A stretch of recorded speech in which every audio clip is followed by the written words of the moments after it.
Agora a gente, agora a gente vai entrar na questão de entender um pouco como esse discipulado vem acontecer, olhando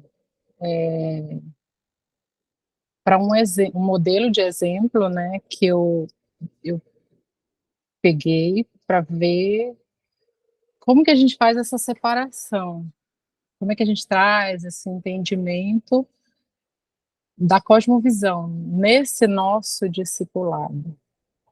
Agora a gente vai entrar mesmo nessa parte específica do discipulado. No final da aula eu vou falar sobre a atividade que vocês vão fazer, e aí eu vou explicar direitinho, mas eu vou dar essa introdução aqui para vocês terem mais ou menos uma noção de como que pode ser esse discipulado.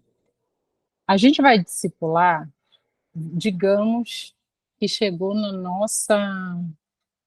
nossa sala de discipulado, para a gente discipular esta criança que hoje já é um adulto formado. Mas tudo começa na infância, lembra? E essa criança, ela chama Renato Manfredini Júnior. Quando esse Renato Manfredini Júnior ele chega, ele começa como todo discipulado, contando sua história.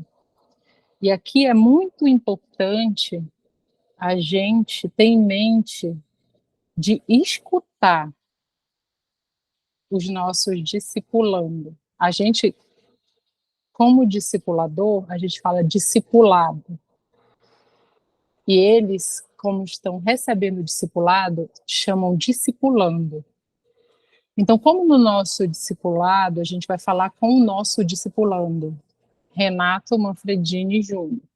Ele chega para a gente e ele conta que ele nasceu, e a gente escuta, porque existe uma diferença entre escutar e ouvir. O ouvir, muitas das vezes, você está ali, você está ouvindo aquela pessoa, só que você não para pensar profundamente sobre o que você está ouvindo. E já no discipulado, e na escuta, é diferente, a gente para, a gente escuta, mas a gente está raciocinando, a gente está tendo esse pensamento mais profundo sobre aquilo que a pessoa está trazendo para nós. Então, a gente precisa, nesse encontro, porque todo discipulado é um encontro, você vai ter um encontro com o outro. E nesse encontro, ele vai te trazer as demandas dele. Ele vai te trazer aquilo que tem acontecido. E o primeiro discipulado, geralmente, a gente instrui, a gente fala como que vai ser, o que é que vai reger esse discipulado. E uma das coisas que a gente tem que ter em mente e tem que falar nesse discipulado, e não só falar, mas viver isso, é mostrar e fazer com que ele entenda que ele está num lugar seguro, que ele está num lugar onde ele vai se abrir, onde ele vai falar, e aquilo ali não vai sair. Porque hoje o que a gente vê também em muitas igrejas são pessoas que não querem fazer discipulado por medo dessa exposição, e que essa exposição caia na boca do povo. Porque a gente sabe que tem muitos discipuladores que não têm essa cosmovisão cristã bíblica e de fato, infelizmente, saem falando. Mas você precisa deixar claro, tanto para ele quanto para você, que isso é algo sigiloso e que não vai sair daí, porque são coisas profundas que muitas das vezes ele vai falar. E se você precisar falar para alguém, você primeiro comunica ele e pergunta se, por exemplo, você chega até você, ele está com depressão, e você entendeu que todo esse processo que ele está vivendo, ele está nesse ambiente depressivo. E aí você vai precisar falar com uma outra pessoa sobre ele. E você vai conversar no teu discipulado com ele e falar, fulano, eu tô, eu tô sentindo que você está muito triste, eu tô sentindo que você está... Eu posso te ajudar? Eu posso conversar com uma amiga minha que é psicóloga para te ajudar nessa questão? Aí você comunicou a ele já está sabendo, e isso não é fofoca. Você está falando porque ele está precisando. Ou muitas das vezes, no teu discipulado, tu encontra questões porque a gente não sabe tudo. A gente nunca vai saber tudo. E a gente é humano, e a gente é falho, e a gente pode errar. E se tiver alguém que nos corrija, tá tudo bem.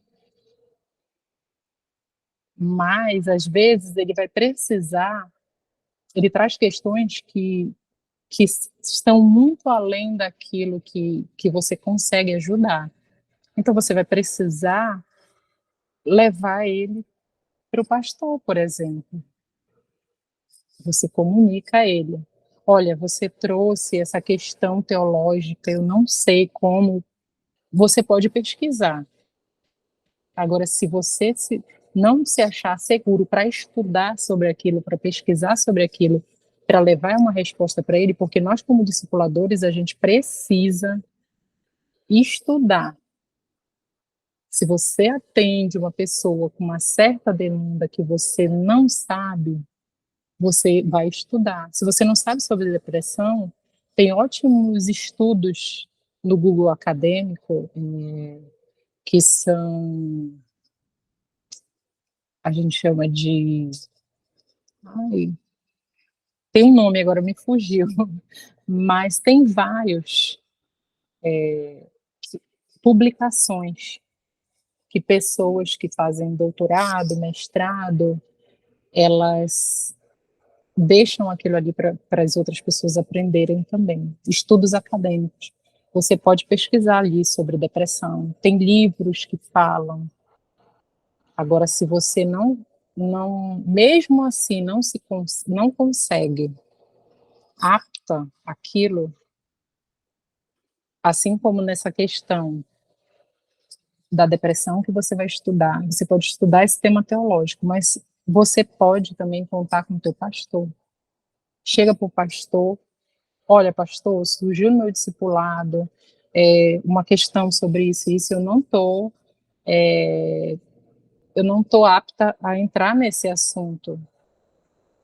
O Senhor pode atender para essa questão? Mas antes disso, você vai conversar e comunicar a ele: olha, eu vou conversar com o pastor, porque ele pode te explicar de uma forma melhor esse tema, mas sempre lembrando do sigilo. Não esquece. Então, Renato Manfredini Júnior, ele chega no discipulado e ele fala que ele nasceu no Rio de Janeiro, em 27 de março de 1960, e ele é filho de um economista, Renato Manfredini, e o pai dele é funcionário do Banco do Brasil, e filho de Dona Maria do Carmo, que ela é professora de inglês. E ele aprendeu inglês desde pequeno, quando ele morou dos 7 aos 10 anos em Nova York. E você vai guardando isso. Você também, se for difícil, você pode ir anotando as principais queixas daquilo que ele vem te falando. Você vai anotando. E aí, apesar dele viver uma vida aparentemente confortável, ele cresce e ele se transforma em um músico que influencia muita gente. As músicas dele influenciam gerações. Quem aqui nunca ouviu uma música de Renato Russo, da banda Legião Urbana? Porque hoje Renato Manfredini Júnior, ele se torna, no nome artístico, Renato Russo. E ele, em 73, quando a família muda para Brasília, ele tem dificuldades para se adaptar.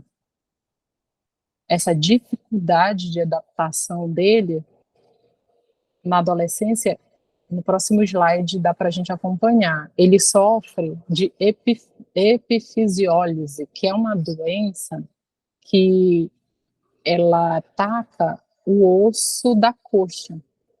E ele teve que passar por várias cirurgias. E ele fica mais de um ano sem andar. Ele anda de cadeira de roda. Só que isso para ele foi um trauma, porque ele odiava. E ele se isolava. Ele odiava ter que andar de cadeira de roda, ele odiava depender dos outros.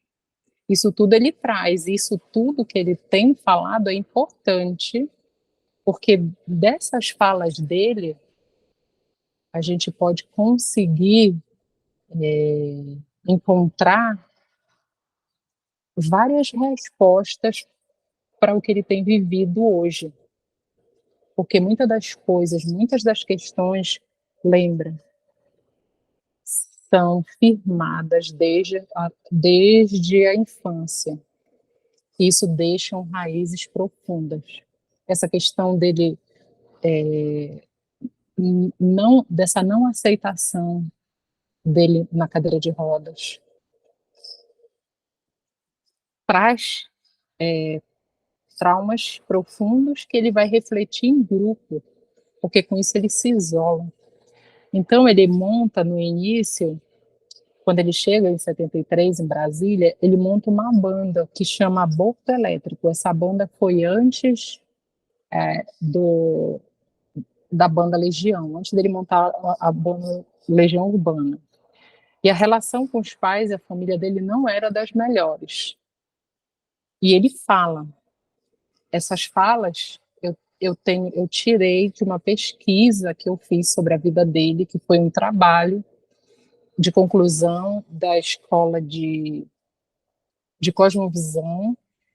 Eu precisava escolher alguém, um artefato cultural, se fosse uma peça, uma banda, um filme, e eu precisava falar da vida dele, da pessoa que eu escolhesse.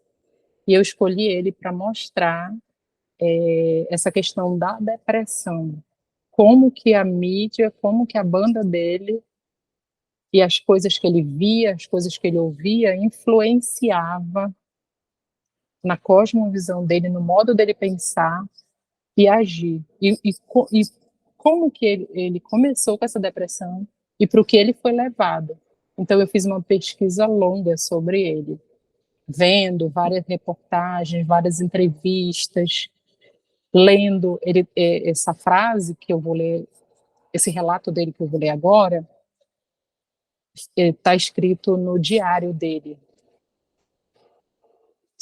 Só por hoje e para sempre, Diário de um Recomeço, que foi quando ele foi internado numa clínica de recuperação, e a gente vai ver isso mais lá na frente.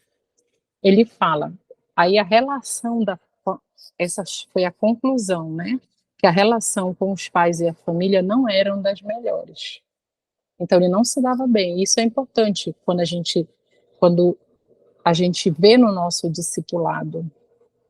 É importante a gente ter em mente minhas relações com a família e as pessoas em geral, com a minha família nuclear, pai, mãe, é a pior possível. Durante muito tempo, fui considerado responsável pelo infarte do meu pai. Mal vejo meus outros familiares, porque sempre encontro uma desculpa. Olha aí, ele gosta de se isolar. Cada fala dessa a gente consegue pensar atitude, alguma reação, alguma ação dele.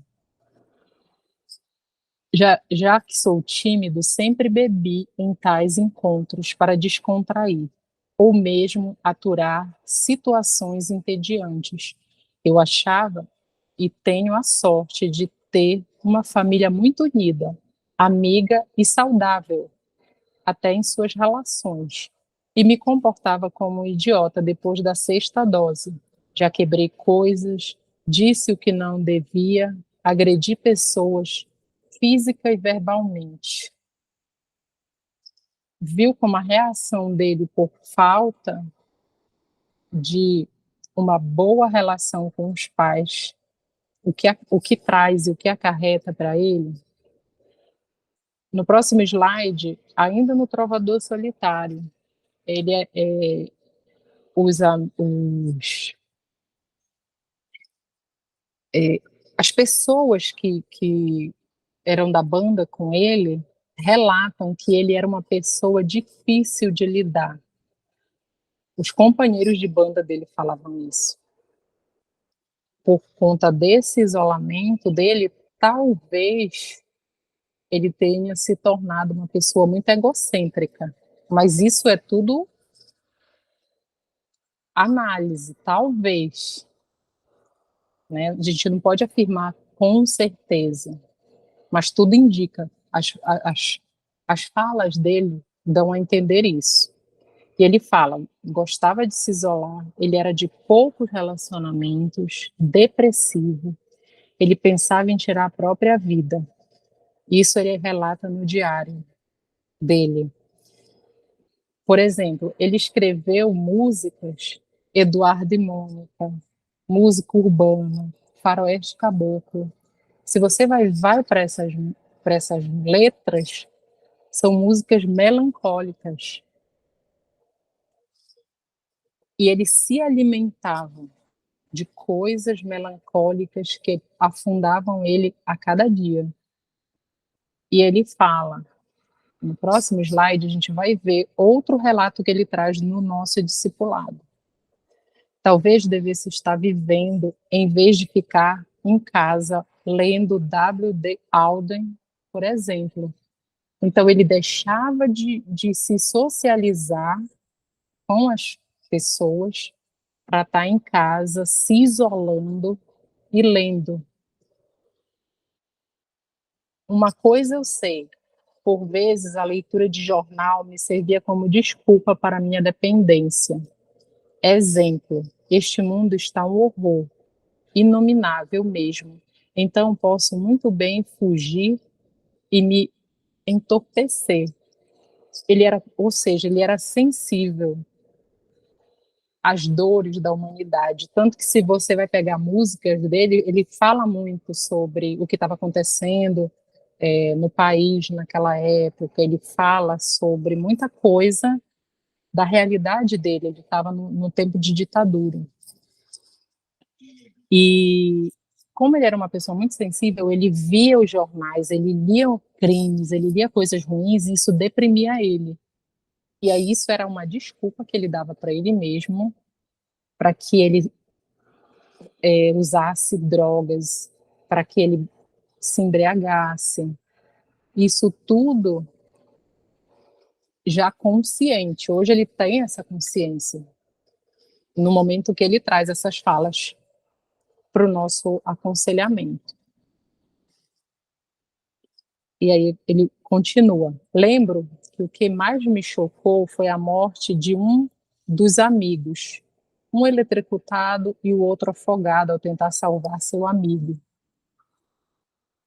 De 19 anos, no show do Midway, no Maracanãzinho, há cerca de um mês. Então, esses amigos dele morreram e ele lembra, com muito sofrimento. Isso me deprimiu profundamente e me serviu como desculpa para chegar até 60 miligramas de Valium, que é uma medicação para dormir, um calmante. Por dia, o Alzegdon, isso é Eu, desculpa a minha pronúncia em inglês, eu não sou muito boa, mas isso aqui é um tipo de bebida, e ele misturava com vinho, Caltrin e saquê. Também criei um ciclo vicioso de ler e procurar ler sobre coisas que me deprimissem ainda mais. Embora antes de tudo isso já lesse Rimbaud Plath, tragédias de Shakespeare e filósofos pessimistas como Nietzsche e Kierkegaard. Lembra que Nietzsche chegou a essa questão do niilismo, onde nada tem sentido. Então, para corroborar com o que a gente viu ainda agora sobre quem transforma as nossas cosmovisões, quem molda. Então, aqui você está vendo que ele guia. Então, tudo que você lê, tudo que você vê, influencia a tua cosmovisão. E tem coisas que vão te... Diferente de um louvor que vai te colocar para cima, tem músicas que vão te colocar para baixo. E você que cava. Porque em vez de você se alimentar, em vez do teu discipulando se alimentar de coisas boas, ele vai se alimentar de coisas ruins. Ele vai se alimentar daquilo, se ele está em sofrimento, ele vai se alimentar de coisas que vão levar ele a sofrer ainda mais. Se você pesquisar esses autores que ele fala, tem poemas que te deixam muito para baixo. É poema muito depressivo mesmo. Então é muito difícil você viver nesse ciclo. Para mim, uma coisa justificava a outra e utilizava dessa depressão para escrever e me isolar. Ele tinha noção que ele tinha depressão, mas ele, em vez de procurar se tratar, ele alimentava ainda mais essa depressão. Exemplo, esses idiotas normais não sabem o quão trágico é a situação humana e do planeta neste fim de século. E eu não queria mais viver, só pensava em morrer e era sério. Então, a vida dele, ele só pensava em morrer. E era sério, só que muitas das vezes as pessoas não dão atenção. Tem pessoas ao nosso redor que estão passando por essas dificuldades e precisam caminhar com alguém, precisam de um discipulador, precisam para que sejam alimentadas, para que sejam instruídas, ajudadas, ao invés de se deprimir ainda mais, prestar atenção. E quando alguém fala, ainda que por brincadeira, que eu penso em tirar minha vida, fica atento, acompanhe essa pessoa, presta atenção, porque pessoas dão sinais de que estão deprimidas, pessoas dão sinais de que estão com ideação suicida, e a gente precisa estar observando, seja no nosso discipulado, seja no nosso ciclo de amizade. No outro slide a gente vai ver, ele vivia um período eles viviam um período conturbado. Era o final da ditadura. Então eles estavam todo nesse processo todo de briga, de guerra. Muita gente, vocês sabem, né, o que foi a ditadura, muita gente foi exilado, tiveram que sair do país. As músicas dele, muitas delas tratavam da política, da vida amorosa e da necessidade de amor. Ele tinha uma necessidade de afeto muito grande, porque lembra que num dos encontros ele falava que sobre a carência paterna, e tem coisas que o teu discipulando vai falar não abertamente, mas está nas entrelinhas. E é por isso que a gente precisa escutar essas pessoas profundamente. E a vida pública dele era entre drogas e frustrações. Ele tinha muitas frustrações. Já na Legião Urbana, ele teve uma turnê muito conturbada. No próximo slide a gente vai ver, por conta da depressão que ele teve logo depois de um show que fez no Circo Voador, na cidade do Rio de Janeiro. Em sua casa em Brasília, cortou os pulsos. Ele passou muito tempo nessa turnê, indo e vindo de um lugar para o outro. E quando ele volta para casa dessa turnê no Rio de Janeiro, ele estava tão mal, mas tão mal, que ele tentou ele cortou o pulso, na verdade. Então aí você já vê. Só que quando ele chega, muita coisa muda. Depois de 1 ano e meio de turnê que ele faz ele volta para Brasília para fazer o maior show da sua vida. A gente vai ver no próximo slide, que foi no estádio de Brasília, no Mané Garrincha. E nesse show deu tudo errado. Foi muito tumultuado, eles demoraram para entrar no palco e muita gente foi pisoteada e muita gente chegou a morrer nesse show. E aí começaram em Brasília colocar várias mensagens para eles não voltarem mais. Não queriam mais que eles tocassem. E Brasília era a casa deles, né? E ele jurou que nunca mais ele ia fazer show em Brasília. E realmente ele morreu e nunca mais voltou a fazer show lá em Brasília. E as influências dele, como ele fala no, naquele slide passado, né, naquele encontro passado, ele fala que talvez ele devesse viver mais e não ficar lendo. Aí ele dá, né? E quando a pessoa te traz, por exemplo, no discipulado, eu vi tal coisa, eu li tal coisa, procura saber do que ela está se alimentando. Se ela te traz um filme que marcou, tenta assistir para ver, porque você vai ter uma percepção do que ela tem sido alimentada. E você pode ir levar um contraponto, até mesmo nessa questão do ensinar ela. Você vai ver o filme, você vai ver os princípios que tem o cristão, talvez, nesse filme que ela está vendo, os princípios que não são cristãos e que tem feito com que isso deprima ela. Porque tem. E eu vou dar um exemplo meu.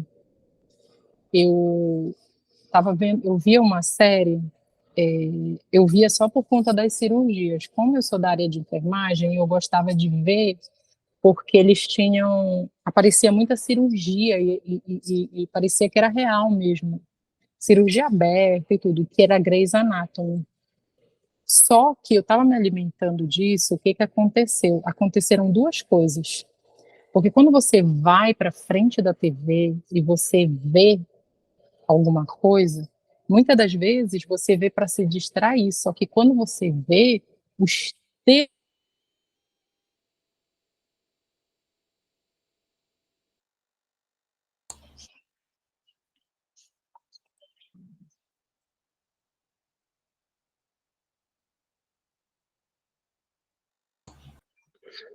Prof, eu acho que o seu áudio caiu, tá?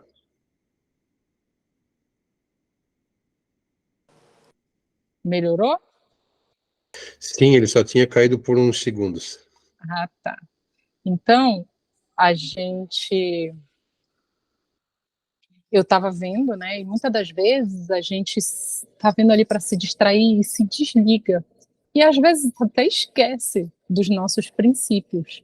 É por isso que eu bato tanto na tecla dessa questão das mídias influenciarem o nosso cotidiano, o nosso dia a dia e transformar a nossa realidade, o nosso mundo. E eles fazem isso de forma consciente. Não pensa você que você está vendo um filme e que não tem nada ali que queira colocar em você, seja um princípio, seja uma ideologia. Então você tem que ter muito cuidado com o que você assiste. E não é para você deixar de assistir, pelo contrário. A gente assiste para fazer uma análise e para poder ter esse contraponto, de saber dialogar. Porque quando você pega uma pessoa no discipulado que está vendo, você consegue, não, mas olha, esse filme que tu estás falando, essa série, ela não tem princípios cristãos, pelo contrário, ela tem isso, isso, isso e isso. Porque às vezes a gente quer criticar, a gente quer falar, mas a gente não estudou, a gente não viu, a gente não sabe nem do que se trata.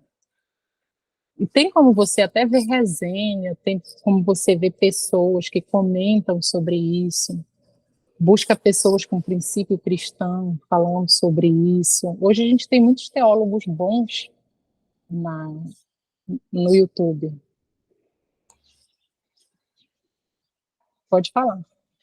Oi, prof, eu só queria aproveitar essa sua fala sobre essa questão aí de mesmo que às vezes o filme possa ter algo tendencioso, a gente realmente assistir, mas assistir com um olhar diferente, né? Com um olhar, uma cosmovisão cristã, como você está falando.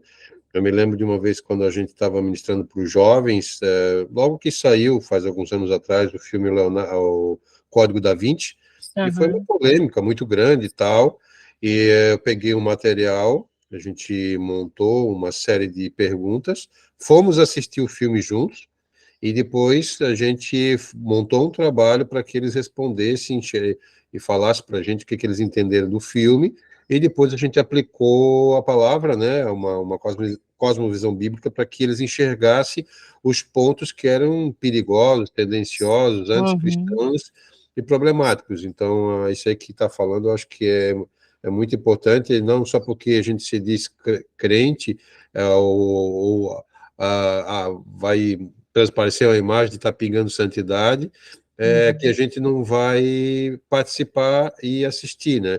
Então, acho que isso aí é bem importante, muito bem colocado essa questão aí. Sim, isso mesmo. E isso é muito importante fazer, principalmente quem trabalha com jovens e adolescentes. Entende do que esses jovens e adolescentes estão entendendo. Se ele vem te falando sobre, teve, acho que foi ano passado, não, eu tenho uns 2 ou 3, não lembro quanto tempo tem, mas tem uma série que, que passou, que tinha até uma música, e nessa época, muita gente estava assistindo essa série, que, que eram sobre pessoas fazendo um jogo, e esse jogo, ele só podia ficar um vencedor. Foi bem falado na época, eu esqueci agora o nome, depois eu vou procurar, e era uma série meio japonesa, assim, não estou enganada. E até veio agora a segunda temporada. E aí, isso, é Round. E com isso, muitos adolescentes viram, muitos jovens, e querendo talvez até reproduzir, né? Só que a gente precisa ir para essa série com esse olhar, assim como bem falou o pastor, para a gente ir com esse olhar e não esquecer de que a gente é cristão. E no final, ainda digo mais, a gente tem que ver, entender todo o contexto, trazer aonde está, expor os erros e os acertos do filme.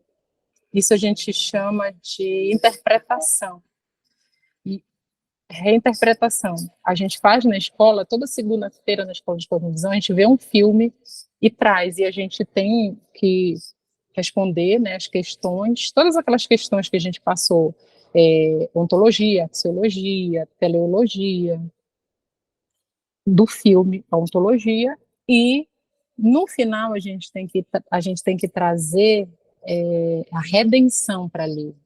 Então, a gente tem que trazer a resposta de como o cristianismo agiria, como que eu tornaria aquele artefato que eu estou vendo, seja ele livro, seja ele música, seja ele filme, série, como que eu dou uma resposta cristã? Então, é você trazer essa resposta do cristianismo. E, voltando ao meu exemplo, eu fui assistir essa série. Ela tem, se eu não me engano, 18 temporadas. E eu comecei a assistir, só que essa série, ela te, ela te prende tanto que, quando eu vi, eu tive que parar 2 vezes ela de assistir. Eu fiz um propósito que eu não ia assistir por tanto tempo e eu fui para Deus. Por quê? Porque ali eu comecei a esquecer dos meus princípios. Isso é muito fácil e a gente vê, às vezes, Round Six, isso mesmo, o nome da série. E às vezes a gente vê, a gente nem se percebe e a gente já largou os nossos princípios, porque eles fazem uma trama tão envolvente que ele pega no início 2 médicos e eles têm um caso, só que a mulher do cara traiu ele, do personagem principal, e aí ele se encontra com a personagem principal, o homem e a mulher, né? Que são os principais. E aí o que acontece? Por essa mulher ter traído ele, acontece muita coisa, ele se envolve, só que depois essa mulher volta. A mulher dele que traiu ele volta, pedindo desculpa, porque ela quer restaurar o casamento dela. Só que aí, tipo, eu estava tão envolvida já com a personagem principal que eu não queria que ele perdoasse a mulher e voltasse. Só que aí chegou uma hora que Deus puxou a minha orelha. Disse: Ei, tu és o quê? O que que a minha palavra prega? A minha palavra prega sobre o casamento, sobre a restauração, sobre o perdão, tudo isso. Só que num piscar de olhos, por estar envolvida, eu me deixei levar. Só que aí depois eu voltei, pedi perdão para Deus e falei, né? Não, Senhor, realmente ela precisa voltar. Aí eu me conformei. Então, quer dizer, a gente perde outra outra outra vez que eu precisei parar ela foi quando eu assisti ela e me veio uma depressão tão profunda que eu chorei muito, que foi numa cena que me trouxe uma recordação de que eu podia ter sido médica, que eu poderia ter estudado mais. Só que na época eu estava muito mal. E aí, para mim, veio que tipo estava tudo perdido. Eu não eu não tenho mais como voltar atrás. Já era, sabe? Veio tudo de ruim. A minha sorte, sorte não, né, Deus, foi Deus que colocou uma discipuladora que caminha comigo desde que eu entrei na IBMA até hoje, que a minha discipuladora é a Chuchu, que soube trazer para mim muitos pontos do que tinha acontecido e me fez enxergar e voltar. E aí eu parei mais uma vez e depois eu voltei. Então a gente precisa ver. Por quê? Porque a gente está lidando com pessoas para aconselhar, a gente está lidando com crianças. Por exemplo, tem um filme de criança, o Moana, que você vê aquele filme, é animismo puro. mas as crianças gostam. E a criança está vendo ali, ela não tem esse entendimento todo. E aí o que você faz? Você vai lá, vê junto com a criança e discipula ela, explica, olha, não, mas isso, não é assim que Deus criou o mundo, não é assim que Deus faz, não. Você leva o princípio para ela. Então, por que eu estou trazendo esse exemplo todo? Para a gente entender que tudo o que a gente lê, que tudo que a gente ouve, que tudo que a gente vê, a gente está sendo moldado por uma cosmovisão. E a gente precisa ter esse entendimento para trazer a verdade e confrontar e ver o que não está de acordo e o que está de acordo. Porque tem personagens que você vai ver que têm princípios bíblicos, mas tem outros que não. E aí, voltando para o nosso discipulando, a gente vai ver que cosmovisão, como pensam, eles agem. Ele traz no aconselhamento, no discipulado dele, que ele tinha um temperamento muito forte, que ele era perfeccionista, tudo dele tinha que estar perfeito. E ele não aceitava a opinião dos amigos. Era uma espécie de tutor da banda. Ele dizia tudo o que tinha que fazer, o que eles tinham que ler, o que eles tinham que ouvir. E isso era muito conflitante com os amigos. Ele era muito sensível, ele era preocupado com os outros excessivamente. Então, os amigos dele, ele tinha um cuidado excessivo. Ele deixou se levar pelo álcool. Ele passava muitas vezes 48 horas, está no próximo slide, sem dormir. Então, 48 horas sem dormir, imagine. Ele ficou agressivo. Ele descobriu que ele era HIV positivo. Só que ele nunca contou para ninguém. Nas mídias ele não contou para ninguém. Descobriram. Ele era orgulhoso, decidiu seguir o tratamento sem falar. Não falou para ninguém. Estava se tratando. Ele tinha uma falsa humildade, porque ele odiava fazer o papel de coitadinho. Mas se você for ver nas entrevistas dele, muitas falas dele são realmente de ser uma pessoa que como a gente fala, né, que é coitadinho.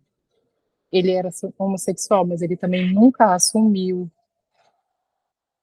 para os fãs. E ele tem uma coisa que ele fala, né? Para mim, uma coisa justifica a outra. E me utilizava dessa depressão para me isolar. Então, quer dizer que ele vai dando desculpas, ele vai vendo filmes, ele vai lendo, ele vai trazendo tudo isso para que ele alimentasse a depressão dele. Ideias têm consequências.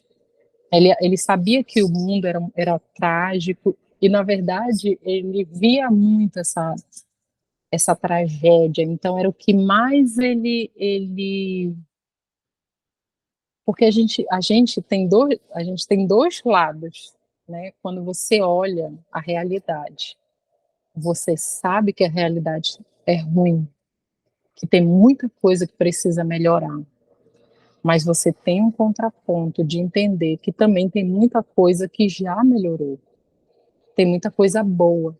Só que quando você não consegue enxergar os dois lados, você enxerga só um. E aí você agarra esse pessimismo e só, no caso ele, né? E ele só pensa em morrer por conta do pessimismo. E aí a gente relembra as 4 perguntas, né? Que é a origem de tudo. Para ele, quem é Deus ou deuses? De onde viemos? A epistemologia, o conhecimento, onde ele conhecia? Através dos livros. Quem são as fontes de autoridade que ele reconhece? A ciência, os sentidos, o que as pessoas falam, os valores. Qual é o valor mais importante para ele? E para onde ele vai quando ele morrer? Isso eram perguntas que martelavam para ele, nele. E qual era a resposta que ele dava para essas perguntas? Ele dava a resposta da origem de tudo, que o universo são regidos por forças, por astros e estrelas, ascendente e cosmo. Era isso que ele pensava, era isso que ele acreditava. Ele era adepto do, do budismo, ele fazia meditação. E o papel de salvador, para ele, não existe, mas há um paliativo, que são as drogas. Então, os salvadores dele não era Jesus, são as drogas que salvam ele, porque vêm para deixar ele desligado, para que ele não pense, não lembre, não pare para refletir o quão difícil o mundo é para ele. E ele encontrava o refúgio para a solidão dele, né, na bebida e nas drogas. E mais tarde ele encontrou a salvação no modo de vida através dos 12 passos do Alcoólicos Anônimos.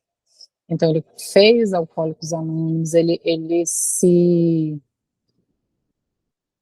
internou nessa clínica, passou um tempo lá e foi onde ele escreveu o diário, porque os Alcoólicos Anônimos, eles têm um exercício que é escrever um diário. Para Renato, o conhecimento se dava através da experiência.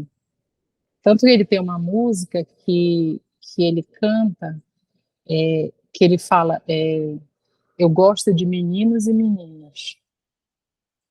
Então, pela experiência dele, ele gostava das duas coisas. Ele demonstra isso quando ele fala, faça você mesmo. Mesmo que não saiba fazer, nunca deixe que ninguém diga a você o que fazer. Se isso não vai machucar ninguém, então vai lá e faça. Então é fazendo que ele conhece o mundo, é fazendo que ele conhece as coisas. Os valores dele mais importantes para ele era ele mesmo. Ele era uma pessoa difícil de lidar, não aceitava a opinião de ninguém. Ele achava que estava sempre certo e queria tudo do seu jeito. Sempre dizia aos outros o que eles tinham que fazer. Então, o valor máximo para ele, quem valia mais era ele. Tudo tinha que ser do jeito dele. E a teleologia dele, o fim último que ele acreditava, era provavelmente que a morte era o fim de tudo. Né? E aonde a gente vê isso? Baseado no que ele escrevia em uma tentativa de suicídio, nos meses que antecederam sua morte. Porque eu falo que ele se suicidou, né? Claro que a morte dele não está descrita como suicídio, mas eu tenho esse pensamento, essa visão de que ele se suicidou. Por quê? Porque ele era soro positivo. Pensa, para o soro positivo, a única chance que ele tem de viver é o remédio. E quem é soro positivo tem que tomar remédio para o resto da vida. E se ele sabe que ele é soro positivo, ele tomava o coquetel, mas 6 meses antes da morte dele, ele parou. E ele tinha uma falta de afirmação tão grande, e o problema dele era a falta do pai. Por quê? Porque no final da vida dele, quem ele chama para cuidar dele era o pai, ele só queria ver o pai. E as consequências da crença dele, né, do Renato, o que importa para ele era ser feliz, viver o hoje intensamente, porque talvez não haja amanhã. E numa música dele, ele fala sobre isso, que a gente deve amar as pessoas como se não houvesse amanhã. E é uma das músicas bem famosas dele. Com isso, levando as pessoas a pensar desse jeito, E ele mesmo pensando, o que que acontece? Quem ouve as músicas dele é influenciado pelo pensamento de quê? De desesperança, de desamor, de frustração, reforça a dor e o vazio que muitos podem já estar sentindo. E isso é muito real. Eu posso falar de causa própria, porque antes de eu vir para morar em Belém, eu trabalhava e morava em Carajás. E nessa época eu não estava no cristianismo. E eu, e eu era fã do Legião.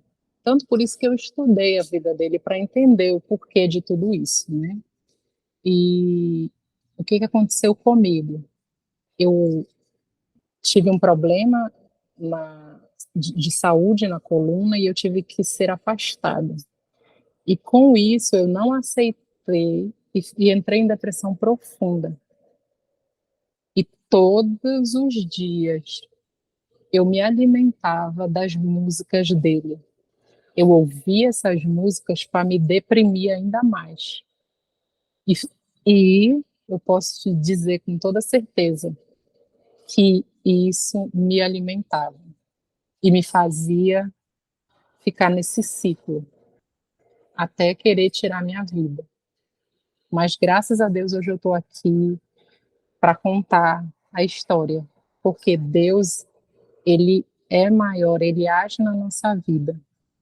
E hoje eu eu fui curada, mas eu ainda vivo com algumas limitações. Mas hoje eu entendo que eu preciso todo dia escolher viver e escolher me alimentar do que me fortalece. Porque se eu começar a me alimentar de coisas depressivas, eu vou voltar. Mas Deus já me tirou disso. Não, graças a Deus.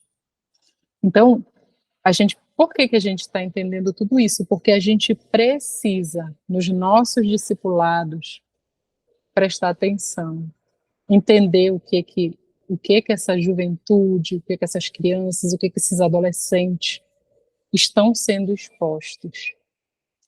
E não é proibir, é você levar o entendimento para ele.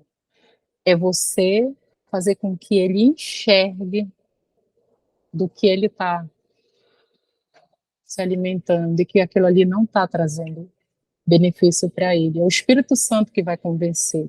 Você só vai levar essa verdade, porque quando ele ouvir sobre essa verdade, as escamas vão saindo e a mudança vai acontecendo de dentro. E quando você vê, foi assim com a gente. Quando você vê, o Espírito Santo vai estar influenciando ele de maneira correta e ele, por ele mesmo, vai entender tudo que agrada e o que não agrada o Espírito Santo e vai mudar. As consequências do Renato, Deus não interfere, é o que ele acha, em sua vida ou escolha. Para ele, o universo é quem comanda tudo, inclusive suas emoções. É o universo que está comandando. Ao se identificarem com as letras como Pais e Filhos, que fala de suicídio, e tem muita gente que ouve essa música e gosta, mas não para fazer essa análise que o pastor falou, e não entende que essa música ela fala exatamente sobre suicídio. E eu te falo que eu ouvia essa música, eu não escutava a música, eu ouvia, e eu não via como suicídio. Mas quando a gente para analisar, a frase já começa com suicídio. E ele fala numa das entrevistas que ele não dava interpretação para a música, porque as pessoas tinham que ouvir as músicas e tinham que elas mesmas sentir e dar sentido para cada música. E aí a música ela começa, né? Ela se jogou da janela do 5º andar. Nada é fácil de entender. Então ela já começa se suicidando. E aí, pessoas que ouvem isso com consciência, o que vão pensar? Que para tirar o sofrimento delas, reforça ainda mais o desejo de tirar a sua própria vida. E a cosmovisão que define Renato vai ser a palavra-chave, que é humanista. A cosmovisão dele é humanista. A principal, porque se a gente vê, tem várias outras ramificações que puxam, mas a principal é o humanismo.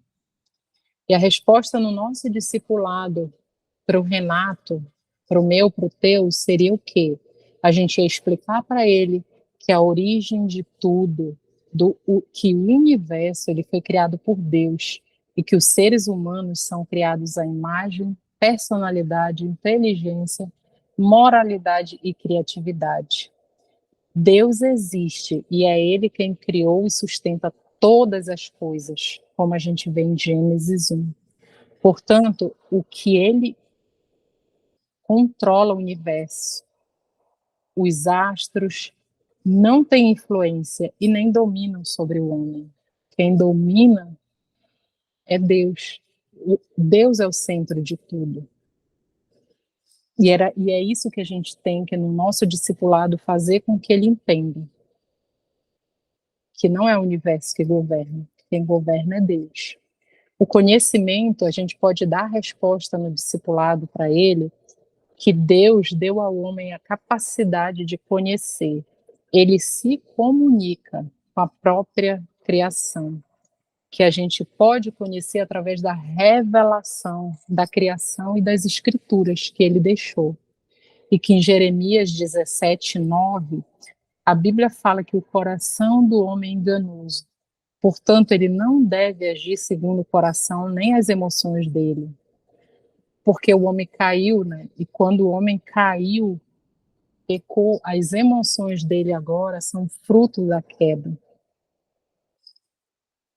Então ele precisa trazer essa redenção. E ele entender que onde ele aprende e conhece a verdade é na palavra. E que ali vão ter coisas que o alimentem, que o sustente diariamente, para que essa frustração, para que essa dor, para que tudo isso que ele tem sentido volte a fazer sentido na vida dele, que o verdadeiro sentido é Cristo. Os valores dele, a gente tem que fazer que ele entenda que o mais importante é Deus, é o valor maior. Que o ser humano não é o principal, Deus é que controla tudo. E tudo que ele criou é bom, perfeito, agradável. Mas com a queda, o pecado entrou no mundo. Pois a gente sabe que Deus deu uma ordem para Adão, mas Adão decidiu desobedecer essa ordem. E quando ele desobedeceu, a consequência veio.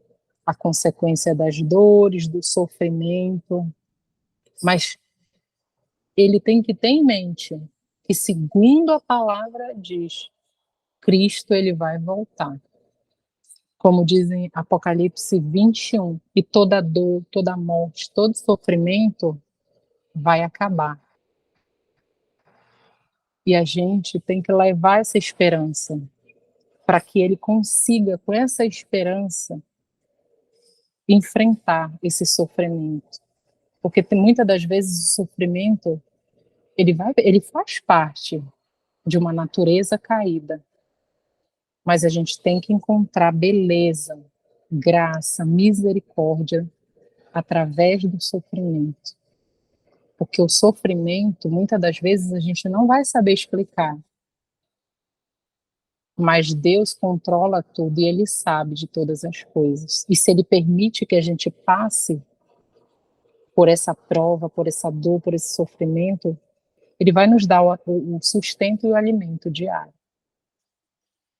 E o fim último, a gente tem que deixar claro para ele que o propósito é buscar o reino de Deus, o destino e a restauração dos seres humanos e de toda a criação. Juízo tanto para a salvação quanto para a condenação. O final é isso.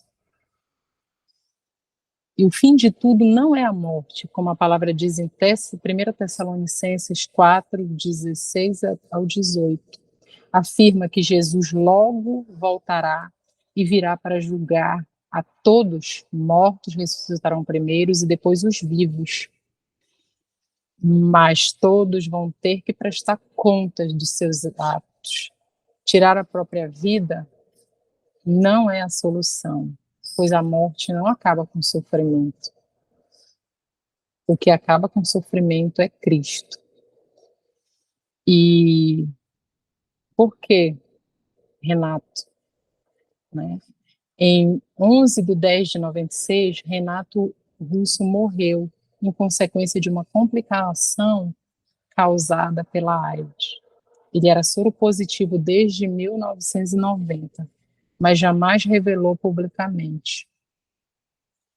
E por que que eu escolhi falar sobre ele? Por que que eu escolhi pesquisar sobre ele? Como eu falei para vocês, eu ministro muito sobre depressão, sobre suicídio.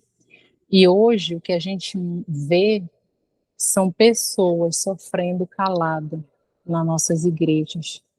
E uma grande maioria acha que é demônio e manda a pessoa orar. As pessoas convivem no nosso meio e às vezes a gente não presta atenção para isso. Só que depressão, muitas das vezes pode ser de uma disfunção biológica, pode ser causa biológica.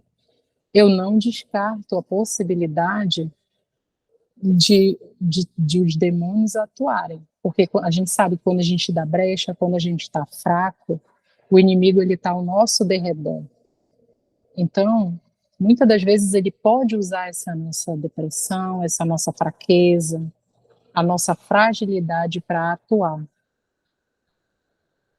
Mas o causador principal não foi ele quem começou. Muitas das vezes, como eu disse, disfunção, é disfunção nas nossas células, é falta de hormônio, do hormônio que causa a depressão. Outras é porque a pessoa passou por um grande trauma na vida e não conseguiu superar aquilo. E outras pode ser sim, mas a gente precisa entender que seja qualquer uma delas, essa pessoa precisa entender e buscar ajuda, ajuda de um profissional, ajuda de entender que tudo do que ela se alimenta vai fortalecer essa depressão dela. Então, ideias têm consequências. É ter cuidado com a música, com os livros, e não alimentar isso. E no final, tem as bibliografias do que eu usei para dar esse tema. Vocês depois deem uma olhada. Tem livros. E a gente, na próxima aula, vai entrar mais ainda nesse assunto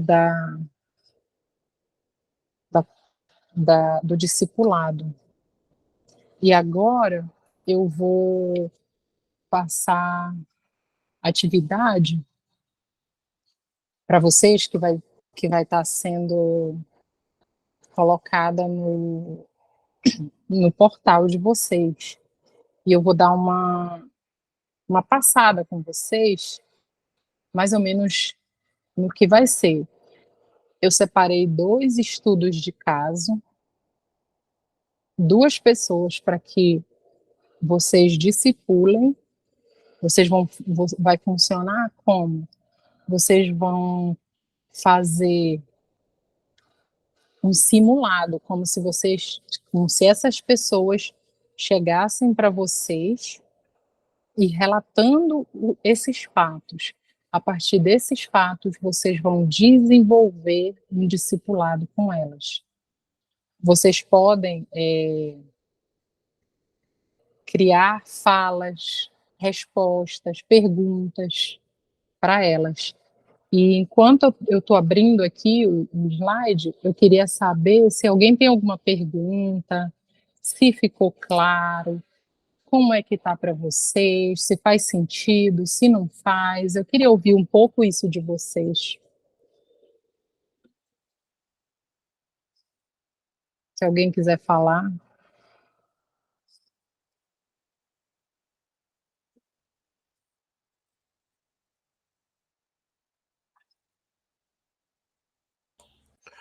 Professor, vou terminar a gravação agora, daí essa discussão pode ficar fora da gravação, daí a gente pode ter tempo aí para conversar à vontade daí, tá bom? Tá bom.